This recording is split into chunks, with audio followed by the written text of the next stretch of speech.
I read this book so you don't have to. Here's what I learned. Firstly, wealth is what you don't see.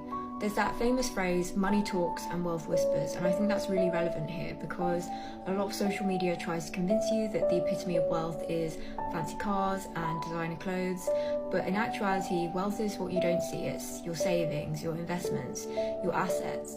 That's not to say that rich people don't buy nice things, of course they do, but one of my favourite quotes from the book is that someone with a $100,000 car might be wealthy, but all that tells you about their wealth is that they're $100,000 less well off than when they bought the car, or they're $100,000 more in debt. We often gauge people's financial success based on their appearance because we don't see their brokerage account, we don't see their savings. Another quote I really love is when people say they want to be a millionaire, what they really mean is they want to spend $1 million, not actually be a millionaire. Another key takeaway is the man in the car paradox. So the author talks about his experience being a ballet driver and driving around Lamborghinis, Ferraris, and this giving him the aspiration to one day own one of these cars because he thought it signalled to others his wealth, importance and taste.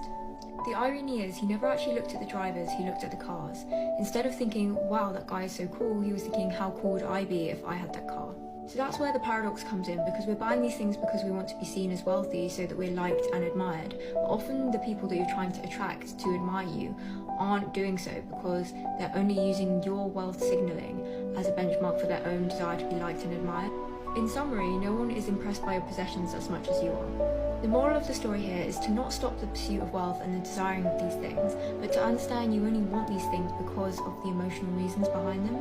You want the respect, the likability, but often acquiring these things will have the opposite effect, and you can achieve these things by just being a kind, humble person. The last key takeaway I got from the book is that nothing's free, and everything has a price tag on it, even if it's not immediately noticeable. One of the prices that you pay for investing in the stock market is having to deal with the market volatility. A lot of people say, including myself, invest for the long term, but it's hard to invest for the long term if you're in a really bad period where your stocks are falling and you're not quite sure if they'll ever recover. Like most things in life, the higher the returns, the higher the price you pay. The book uses two examples here. Firstly, Netflix, which returned over 35,000% during the years of 2002 and 2018, but for most of that time it was trading below all-time highs. Another example is Monster Beverage, which returned 319,000% between the years of 1999 and 2018. This is one of the greatest market returns in history, but for 95% of that time it was trading below its all-time highs.